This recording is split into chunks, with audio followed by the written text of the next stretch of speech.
संविधान. मी आज तुम्हाला डॉक्टर बाबासाहेब आंबेडकरांविषयी 2 शब्द सांगणार आहे. ते तुम्ही शांतचित्त ऐका. सुभेदार रामजी आंबेडकर व माता भीमाबाई यांनी 14 रत्नांमध्ये डॉक्टर बाबासाहेब आंबेडकर. डॉक्टर बाबासाहेब आंबेडकर यांचा जन्म 14 एप्रिल 1891 रोजी मध्य प्रदेशातील महू या गावी झाला. त्यांच्या वडिलांचे नाव रामजी आंबेडकर असे होते. त्याच्या आईचे नाव भीमाबाई असे होते.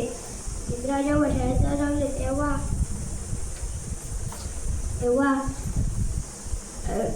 विद्यार्थी त्यांच्यापासून दूर होते, कारण अस्पृश्यांना शूद्र समजले जात होते.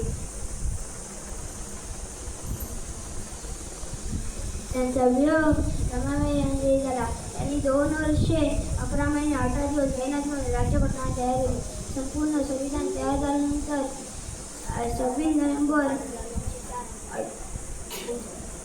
1949 साली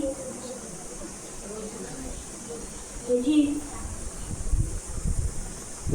हे संविधान स्वीकारले. काही दिवसानंतर त्यांची प्रकृती बिघडली व दिल्लीमध्ये त्यांचे निधन झाले. अशा या महामानवास माझा कोटी कोटी धन्यवाद. जय जय.